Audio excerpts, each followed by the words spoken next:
postpones dissatisfaction. So a solution is to concentrate on what nourishes the spirit and gives you life. And I'm going to say, yeah, yoga does that. Healthy movement nourishes the spirit. Yes, healthy eating nourishes the spirit. Maybe spending time in the arts nourishes your spirit. Artistry, craft work, theatre, cinema, reading, all of these wonderful pursuits. Maybe cycling nourishes your spirit. Saunas, Cuttling. The sauna nourishes your spirit. So we have many ways we nourish the spirit. Dog walking. Helen's got her gorgeous dog. Some of us have got pets. And we love our animals and all of that sort of stuff. So, you know, this is the time for us as we change the seasons. We're sort of heading into we've got the clocks went forward, the clocks sprung forward. We have the new time. The weather is a little better. Maybe we're getting out maybe a little bit more. That would be fabulous, wouldn't it? So tonight we're going to be using some classical flow practice. I think that is Siobhan. Sorry, I'm going to tap this and just check. I have to just look on this list. Yes, it is. Super. Siobhan, hi Siobhan. So we're going to use, I hope you're well, Siobhan. We're going to use some flow practice tonight. Remember, you can add to the practice, you can take away from the practice, you can put in a special, stronger version of something if you know it at home, or you can just rest. All right, so we're going to begin on all fours, please.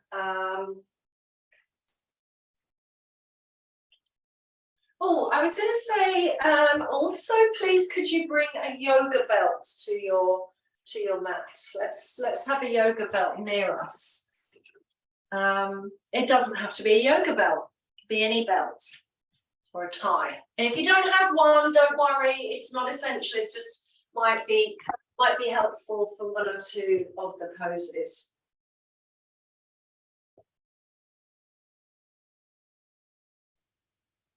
I hope that you have arranged your area, you've got everything near you, you've got maybe your blanket nearby for at the end of the practice, or even now, if you want the blanket folded underneath your knees.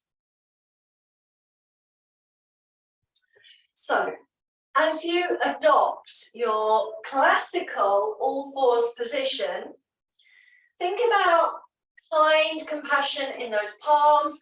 Let's try and get into this nourishment of healthy movement by avoiding distraction. You know, we've had a lot of distraction all day, maybe. We get a lot of it through the phone and through emails and conversations and calls.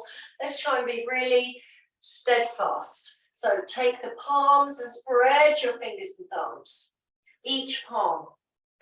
Look at those knees and align them below those hips. And they can be a little wider or a little narrower. And then just be aware of the breath as you let the chest and belly melt and soften down. Tailbone rises. Maybe you just take the back of the skull back a little bit. So pull the shoulder blades back. Adjust anything necessary. So changing positions as you see fit. Really push the tops of the feet in. And then when you're ready to exhale, start to lift the ribs in. Lift the navel upwards, rounding the upper back, the middle back, the low back. Sometimes we get a lot of tension in that lumbar region. So you don't want to lift to a flat back. You don't want to lift to a table back. You want to really curl, and that involves underneath your body, pulling the hips up towards the nips and really squeezing the belly up and back. Maybe take the chin to the chest. And then in your way, in the way that you know best, in the rhythm that is right for you, undulate your spine and create a broad, wide experience of this fabulous yoga move, which we call cat-cow. But actually, when I was taught this posture movement, we used the Sanskrit, and it was Majari Asana, and that's what we called it for many, many years. So I always think of that, you know, I just do love language, and I like to appreciate the tradition of the practice. So if you would like to move extremely fast, please go ahead. But I would suggest that if you move too fast, you will miss out on the ripples through the segmentations of that spine. So you will just be, if you move too fast, you'll be kind of going like that, up and down, and you'll just be hinging off of one vertebrae segment or one vertebral part of your spine. So do try and explore all the ways that you can create that space, really creating that length. Maybe lingering, breathing into the back body that little bit more. Really, you know, really finding that lovely rounding. Now I'm going to ask you to bring the hands just a little further forward, and obviously you will likely want to surrender buttocks towards the feet, just coming into an extended child's pose or swan pose. And then can you flow into 8-point pose? So maybe your elbows bend out to the sides, and you bring your chest down and your chin down, the tail rises, and then you press and move back into extended child's pose, okay? So this is really allowing you to just appreciate a little flowing, little more flowing ripple through the spine. So reach your arms forward, maybe you sort of snake forward and your chest and chin comes down, and maybe you can come further forward. So the elbows, if I come further forward like this, almost like a kind of knees down plank, my elbows wrap into the side waist, chest and chin come down, and the tail rises. And that is our 8-point pose. And as I push and press through the hands, legs can go long, and then on a prone position, and then press up and release back, okay? So there's a couple of ways we can enter that posture. You can come forward in kind of an extended all fours, hug the elbows in as the tail turns up, bring the chest and chin down, and then lift the bum a little higher and slide away, kind of a small cobra, and then roll back to your child's pose. Or you can stay back in child's pose, take the arms a little wider, and just bring the chest and chin down, and then push back to the child's pose. Come wider, chest and chin come down, and press back, okay? So just not necessarily super easy, but just see if you can flow in and remind yourself a couple of times more of Ashtanga Namaskara, the 8-point pose.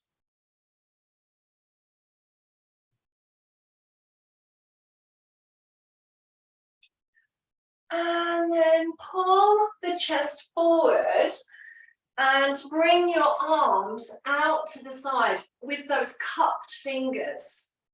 And as you push through the fingers and lengthen out through the legs, flow up into Cobra on the fingertips. Allow a breath. And then release back down. Now, if that doesn't suit you, you can come to Sphinx on the elbows, and then take the elbows out and lay back down. Or you can use classical Bhujangasana, the Cobra, and just extend, even if you choose to open your throat and release. So we're going to do 3 or 4 or 5 Cobra or Sphinx, or this wide Cobra with the hands, fingertips out to the side. Breathe and exhale lower, or inhale, exhale lower. Just letting yourself create a flow of strength and fluid flexibility in that spine. And I personally find it helpful every time the body comes down to kind of move the arms around the mat a little bit and just explore a few different angles. After the next one, place the hands under the shoulders, press up, draw back towards child's pose, and then curl your toes and lift into down face dog. Maybe you pedal out the legs. And maybe you bend both knees, straighten out both legs. Just work into that. Please just really allow a kind of working out of that lower leg area. How are your legs responding? Can you keep a steady breath? I'm just having to take my socks off because I really feel there's much more connection to the pose.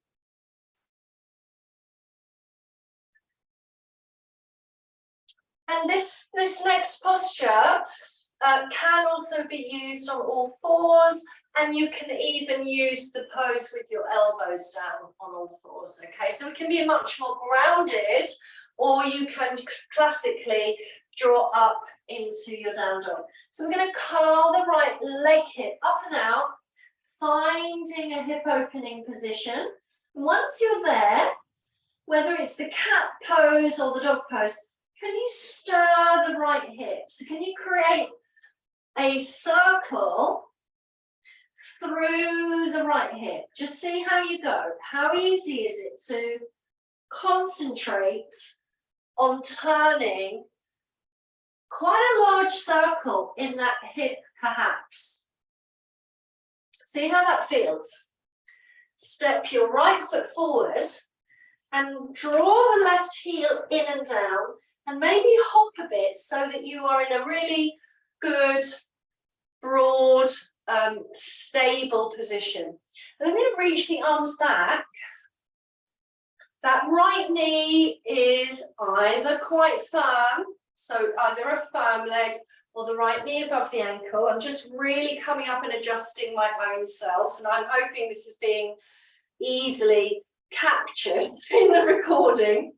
And then reach those arms back like a diver arm and take the weight forward enough. So if putting pressure through the front leg knee from the right glute, this is a very stable, strong leg. If that feels too much for you, you can stand a little higher and just take the arms back, almost like a warrior one style. Or if you feel comfortable with how you relate to the strength in your core and the stability of your legs, draw the shoulders back and lean in further. And breathe.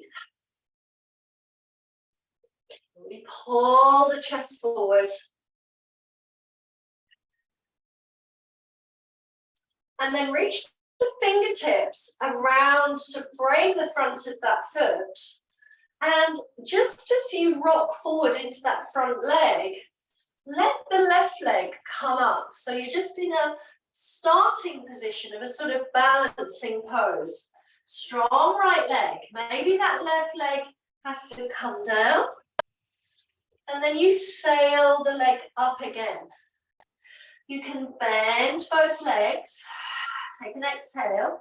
And then send the leg up again. So we kind of just a little moving pattern. Just opening up the hips. It's sort of like a splits position, but it doesn't have to be too extreme. And should you feel comfortable with the crown down, then let the crown come down with that left leg up and hold on to the leg. So take one hand around the right leg, or so right hand around the right leg, or left hand around the right leg, And see if you can fold and balance. Really stretch the leg.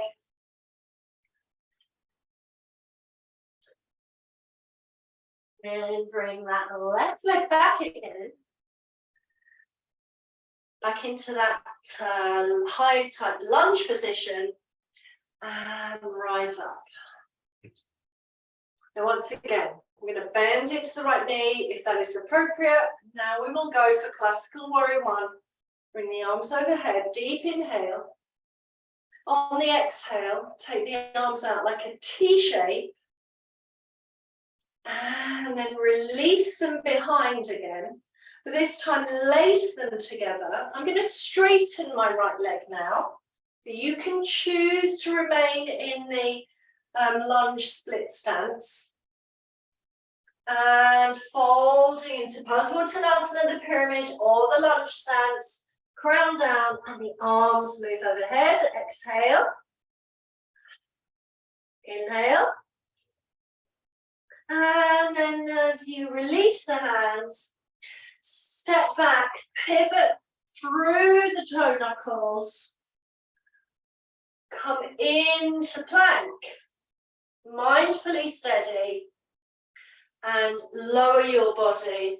And at this point, I'm going to invite you again to lower into 8-point pose. So knees down, top of the feet down, hug the elbows in, thumb turns up to the sky, chest and chin, thumbs down, and then glide onto your belly.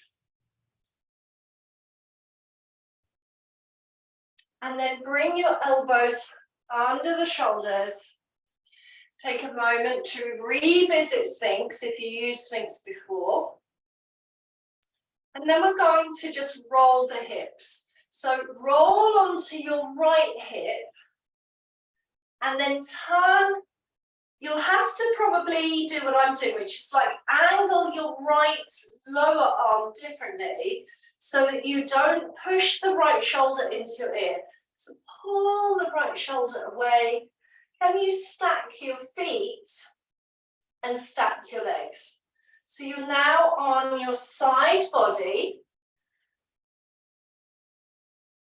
And your right elbow is kind of just a little distance from the right shoulder. There's an angle, a slight diagonal angle.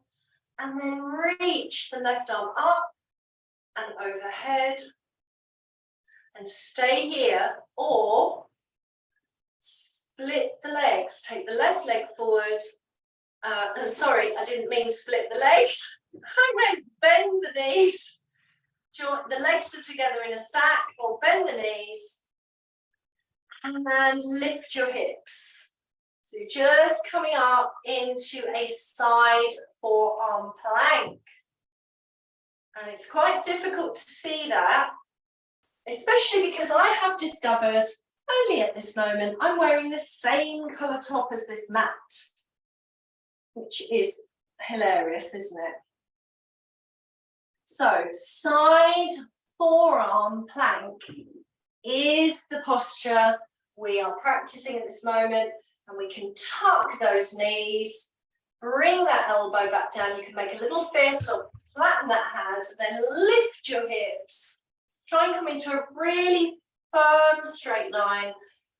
You know what I mean? Lift the arm up and maybe take it over and reach away. And if you feel, well, I'm happy with that, Roz, that's great. And if not, go back to those extended legs and lift with firm, straight legs. And I'm going to hit my wall, but you'll have space to reach the arm over. Okay, now, should any of that have been irritating in any way, you could use a classical Hatha Yoga side plank with the strong arms. Now we are back in Sphinx. Take a moment. Inhale, exhale. We're going to roll over to the left. Reach the legs away. Correctly align your elbow under the shoulder and stay on the mat and just extend your right arm up to the sky overhead. So kind of have a side bending, long linear spine, neutral strength. Bend your knees. And if you wish to, lift the hips. Hold steady, go into a stronger, longer reach if that feels good. Breathing, pull the ribs away from the hips and try to create some length in the back line. Use strong energy wrapping around your body.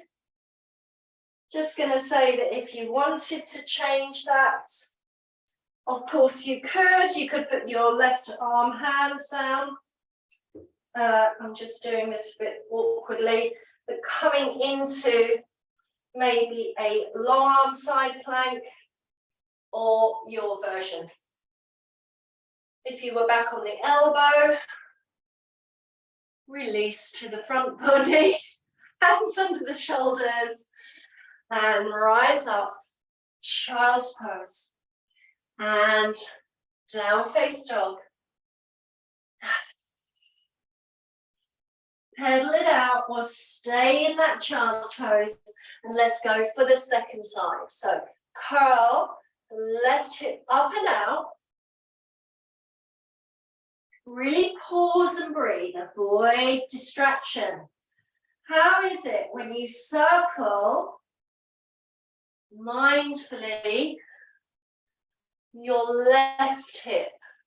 And it's fine to be using 3 big circles. It's fine to come down to all fours and circle from here. Yeah, so just please allow something which does feel, you know, really available to you and nourishing. Okay, that left leg from the dog or the cat will step forward. Turn your right foot in enough. Remember that we're lifting into what seems like a Virabhadrasana 1, a Warrior 1. We're going to roll the shoulders back, press the arms back, stay tall or tilt, lengthen crown. Try and hold steady. So if you have got the knee in this right angle, that is good, but can you hug through the midline and really enjoy as much of that pose as you can. And then reach the arms forward and down as you come into that front leg, or use 2 blocks here. Raise the right leg up, folding more or less. And then we might come into a little exhale, crouching, reach the leg away. So you go. So you go in, I was going to say, so you circle, you don't circle, you come in or you tap the foot, you lift, you lower, you lift and lower a few times, and then you can move into the stronger, deeper version where you fold close to the leg. You take your time to appreciate the pose and its benefits. Crown down poses are said to be calming. And drishti is on the foot or on Mother Earth. Hold the leg for a moment, see how you go. Breathe, breathe, breathe. And then any version that's right for you to step that right foot back again. Grounded, look forward and steady as you come up. Raise the arms and find a really super strong Warrior 1, or of course you can arc back a little more. And I'm just going to bring the arms back. Lace the hands together or hook the thumbs. I'm going to firm the legs, and as you and I firm the legs, just make sure that maybe you've just adjusted a little so the level pelvis is happening. And then fold in. Inhale, exhale a few times, folding in and down. Stay strong in the core.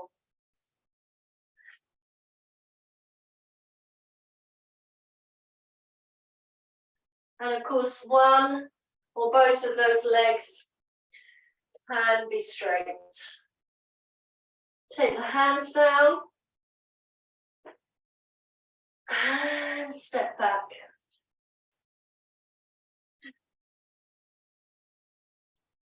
And as the knees come down, moving into lowering the body or knees, chest, chin.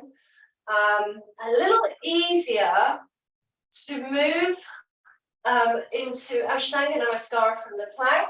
Sorry, meant to say. So maybe we just re-meet again in Kumbhakasana, the plank. And then knees, chest, chin. Glide the body forward, lengthen out through the legs. Simple cobra. And just press the earth away in your cobra pose, or simple repeating of your Sphinx pose. And lengthen chest forward. We're going to go back to child's pose and revisit down face dog again. And this time, step your right foot forward and take your left knee down. And using Anjaneyasana, the crescent lunge.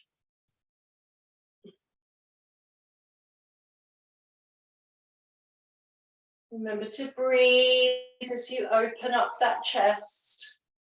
Extend the ribs away from the pelvis.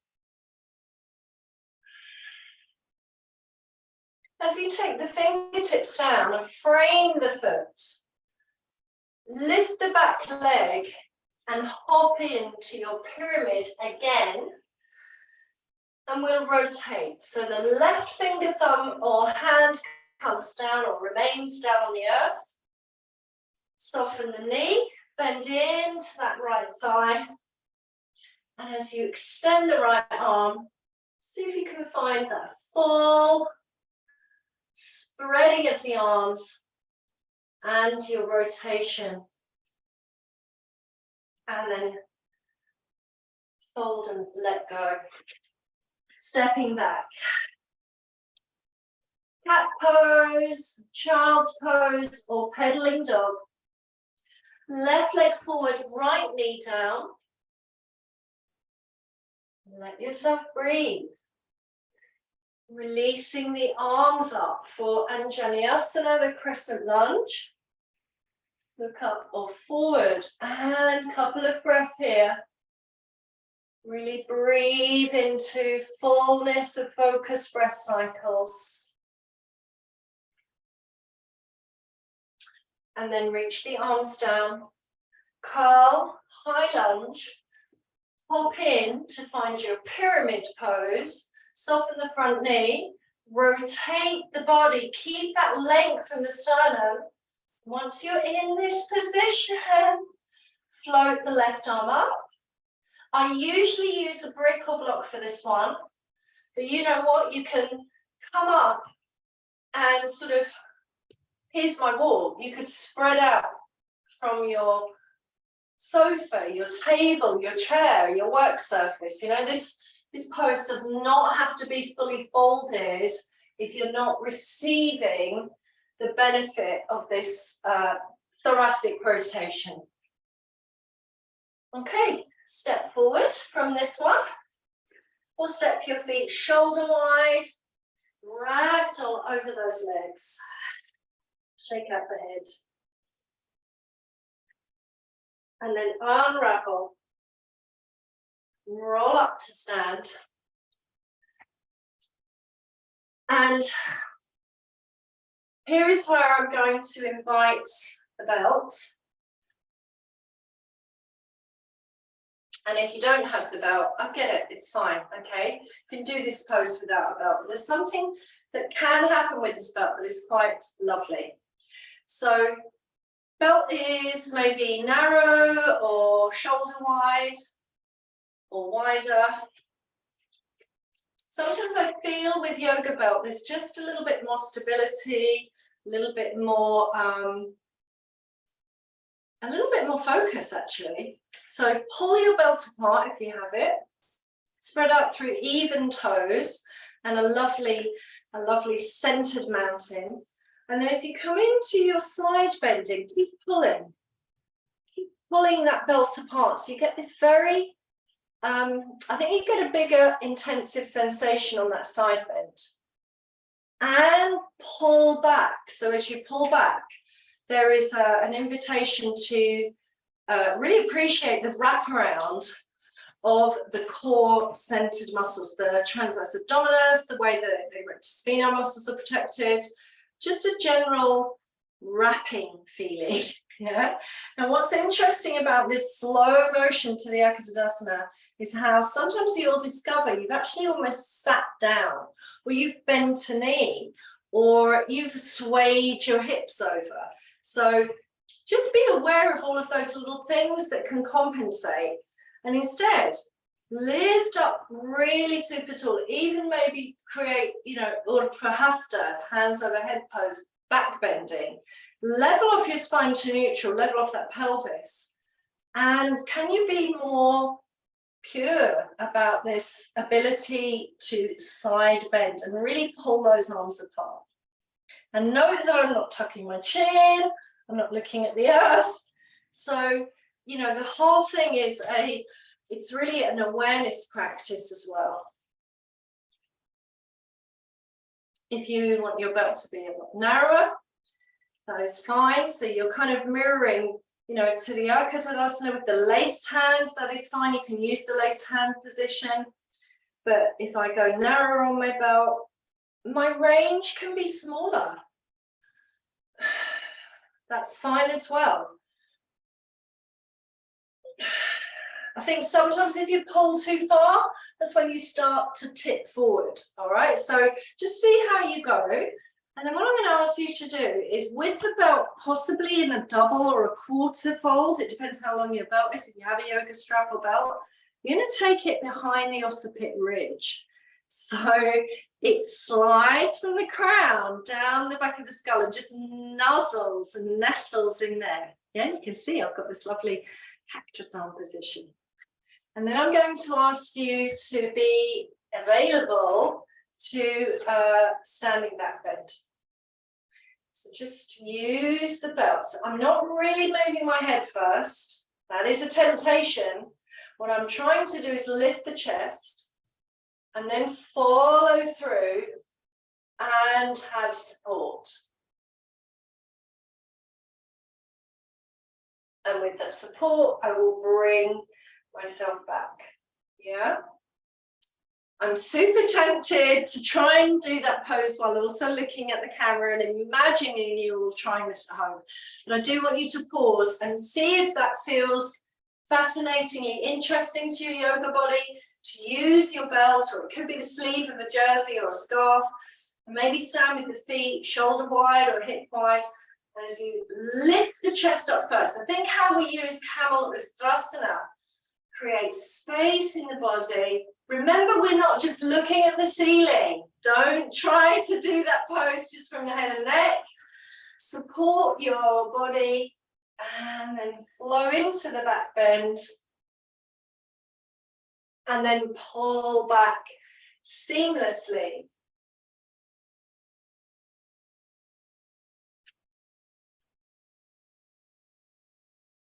Hope you've had enough time to practice that and enjoy it. And then if you've still got your belt and you still find that was a good thing to do, remember, we're not tugging it around the neck, and I've got a long neck, so I can put that belt in a lot of different places. I'm going to slide it back down the occiput ridge, create that support, kind of holding it nice and firm. And then I'm going to go side to side again, just to be very free in those oblique side muscles. And something we don't do enough of during the day is lateral flexion of the spine. So this is lovely breathing and for spacing out those ribs. And then I can just let the belt go. Allow a couple of breaths in mountain pose and see if I feel any more space around the trunk. Let's come back to the mat. I'm going to keep this belt here. that's not going to work. I'm going to put the belt on the floor. I've just realised. I'm going to put it near the mat. Bring the palms into the heart centre. Grounded through the feet. Inhale as you circle the arms and salutation to the sun. And exhale, fold. Step your right leg back, right knee down. Going to take that belt again, and I've dropped it, so now I've got to fold it into 2 and 4 again, or maybe 2. And then I'm going to use that same action. I'm going to take the belt around the occiput ridge. And instead of just looking up at the ceiling, I'm going to support the body and lift the chest. And the thing is, if you lean back cleverly enough from a high spine, you will get the most glorious space on your right frontal hip and into that back right thigh. Yeah, so that's what I'm also aiming for you to feel. If the belt is really annoying, chuck the belt away. Lace your fingers together around the back of the skull and really lean back as best you can without wobbling on that knee. Bring your palms together and turn. Create your twisted pose. And then release. We're going to bring that left knee back. Take the knees apart. Just take a little surrender. Resting your spine. And resting your arms, your shoulders, your hands.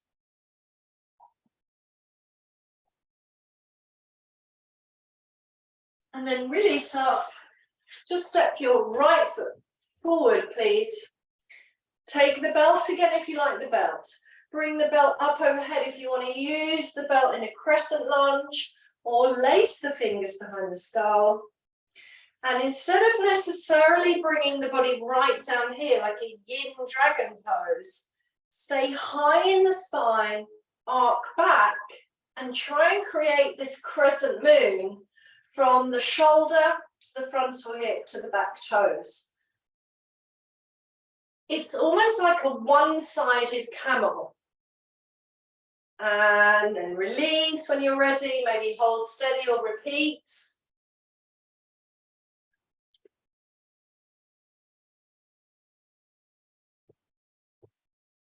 I'm personally going to use my yoga block for this next pose. You can come and sit in cross-legged. I'm going to try Virasana, so kneeling pose or Virasana. If I'm using Virasana, I'm going to bring my knees together so the femur bones internally rotate. The feet are long and pressing, and since I've now got serious runner's legs, because I'm training for that half marathon, I'm running longer distance, not hugely long, but it's really making my thighs notice it. So this pose is really what my body needs. Please sit differently, cross-legged or legs out front, wide angle legs. Penny, I know this might not be one that you want to try today, but it's fine. So we are all finding a comfortable seat with all of that props, and just let your body settle. So we're going to, I want to invite you, after that sort of expansive opening of the heart in those crescent lunges and those folded poses, I want to invite you to bring your spine to center. So yoga flow often has us folding forwards, folding backwards, and then maybe side to side and a little bit of twisting, yeah? So now I want to invite you in your seat to establish not just a good seat, but a really open, upright spine. Once you've established that, bring your palms to face up on your lap or to just be arranged comfortably so you can melt the shoulders. You may even want to close your eyes or drop the gaze. If the block isn't needed, you can bring the buttocks down so that you're very, very grounded. And as you close your eyes, bring to mind how focused and concentrated you can feel when you are grounded to Mother Earth in sitting. We're going to focus on the Muladhara, the root chakra. So this is the base chakra. Element is earth. The color is a deep red, the red earth, but also the symbolism is a 4-leaf lotus, and the yellow edged square is in the middle. So with eyes closed or gazing down, picture 4 red petals or the 4-leafed lotus, or picture a yellow square, or both. And just imagine maybe you're seated on a yellow blanket, or maybe you're sitting amongst a bed of red, deep red petals.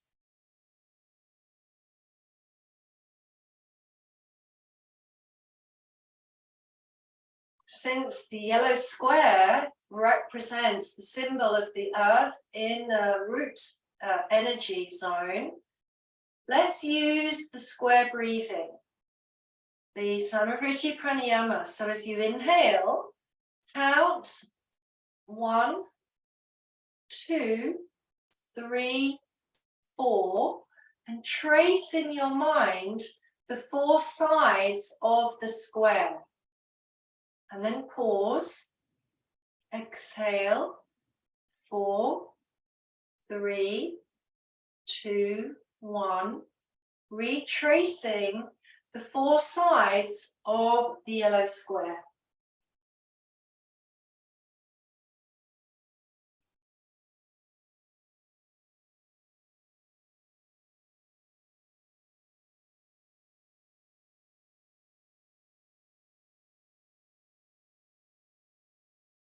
Easily find the 4-second count, inhale, and the 4-second count on the exhale, and establish the even rhythm.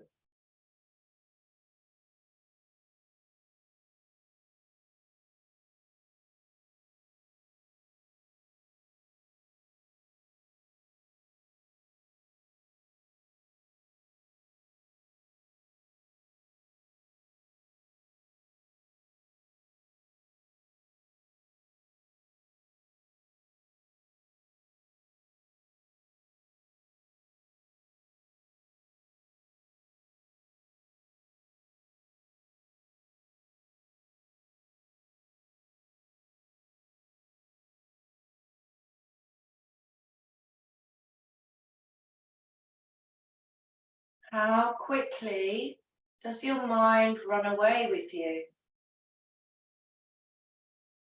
Come back with kindness to focused breathing, the red, the yellow square, the lotus leaf petals, lotus flowers.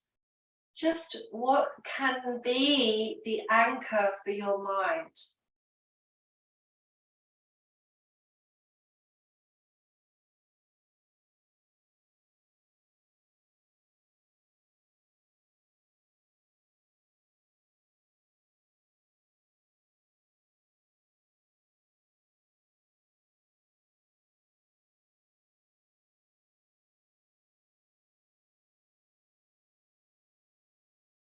Root chakra is designed to remind us of not just the seat and being close to earth, not just this particular sitting, but also those sort of primal survival instincts of food and home base and safety. Just that foundation of our existence. So it's a good time to also remember gratitude for our own safety, for our own sense of security, perhaps in this practice, and practicing yoga at home and being in our home environment.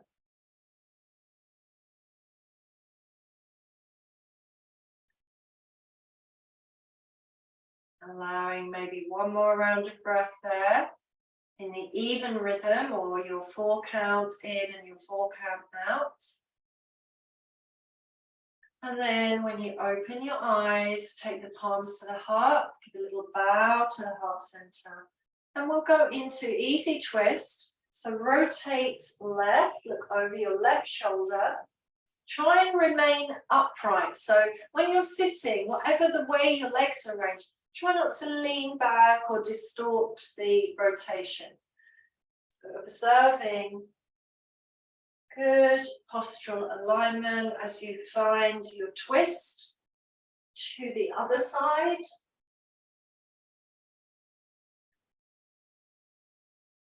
Couple more of those, going left and right. And with time for another opening, pulling the ribs into side bending, pulling the ribs away from that pelvis. It's always a different sensation when you are side bending in sitting, and it will be different again according to the arrangement of your legs. And then be warm enough to come down onto the mat. But as you come to the mat, I threw my belt over here, which was silly. Your belt back again if you have it, and lay your shoulders down. Remember to lay the body down in a perfect straight line and heavy weight through the pelvis. And especially do not bring your feet too close to the bum. And if you tuck the legs in like this, if you fold your legs in like this, when you put your feet back down, please have the feet move away from you so that your sacrum lands. So really going long in your spine. Having a heavy sacrum is really helpful to this posture. Let's loop the belt around the ball of the right foot.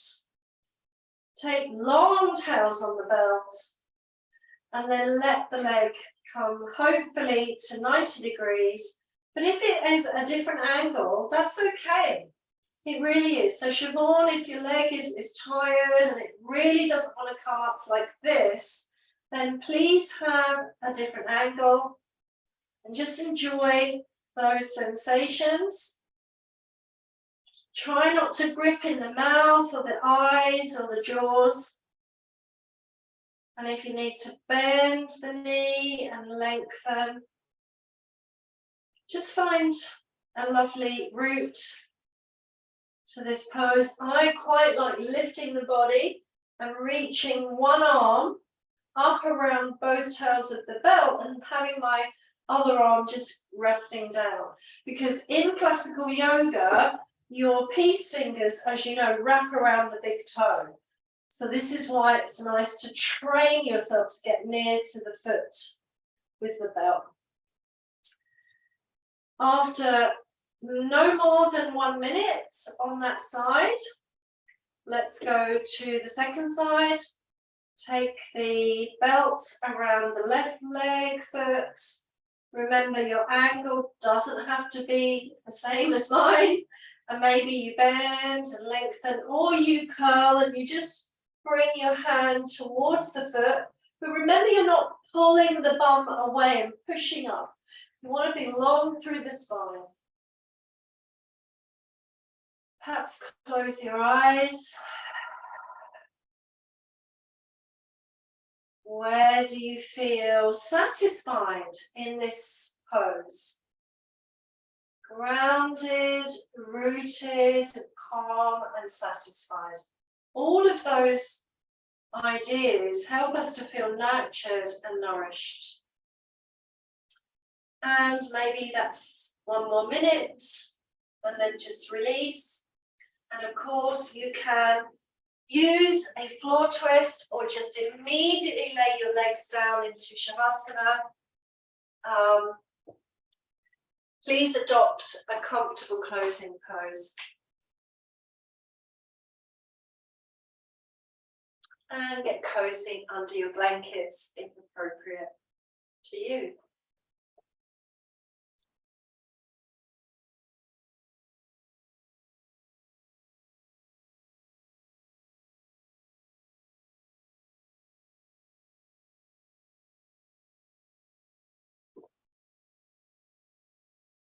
So we'll just run a quick body scan through major parts of the body.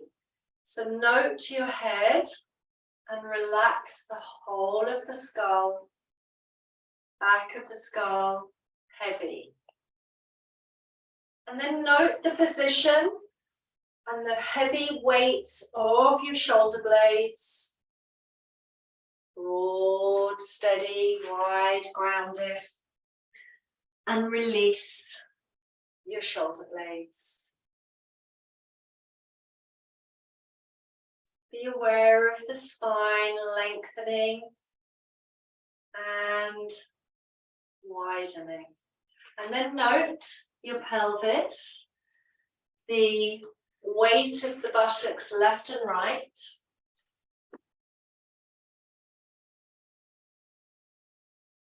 And then rest your attention on your arms and legs and feel them loosening. Feel again the shoulders melting from the ears and soften your face.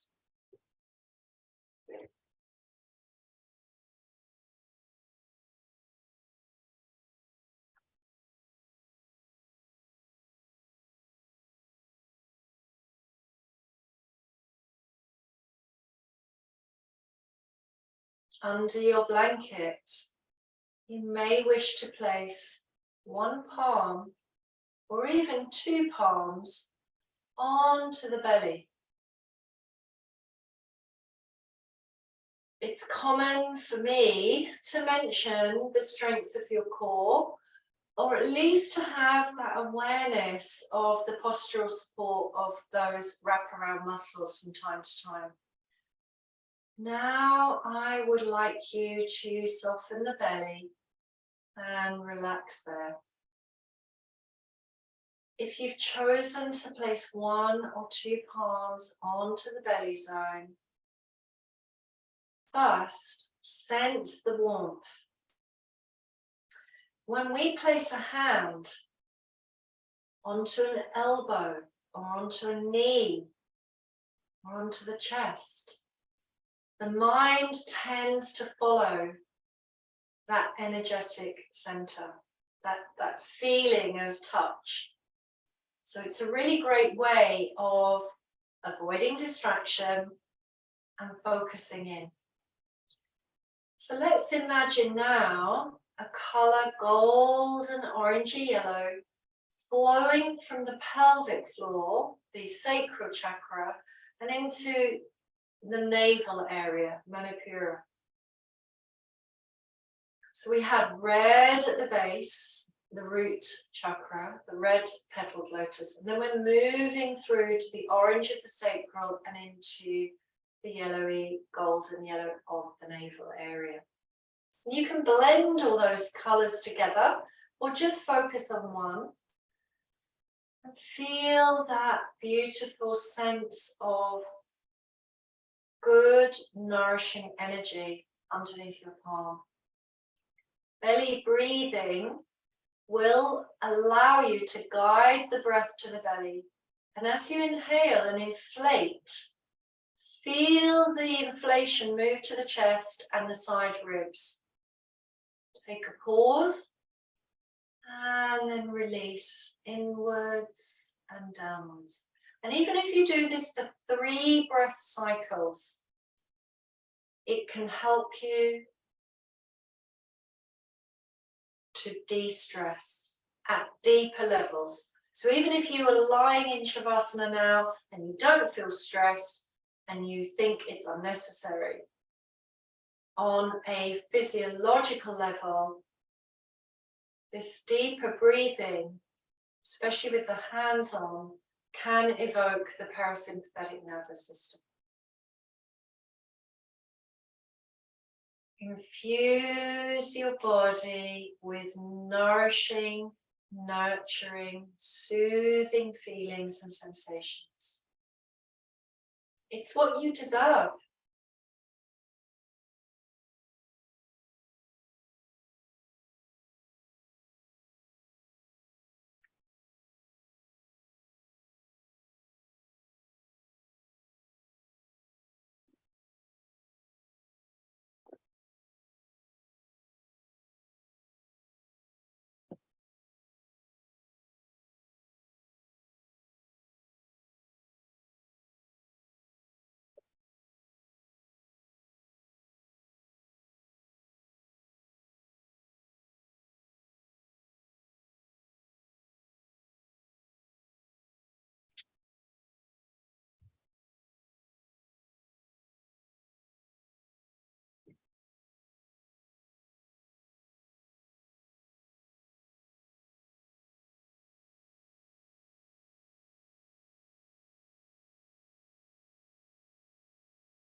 Gently now, as you open your eyes, perhaps fold one knee into your chest and hug or rock, maybe a little pelvic circle. Be mindful of how your breathing is. Hopefully it is really soft and gentle and quiet. That can also evoke feelings of calmness and balance. And without rushing, either stay close to the ground a little longer or choose to close your session by returning to a comfortable seat or coming to sit in your chair, whatever feels right. Once you have moved, perhaps return to stillness. Bring the palms to the heart center. A quiet moment again of self-thankfulness, gratitude for what has been a good day for you. Maybe some thoughts of clarity or towards the rest of your week.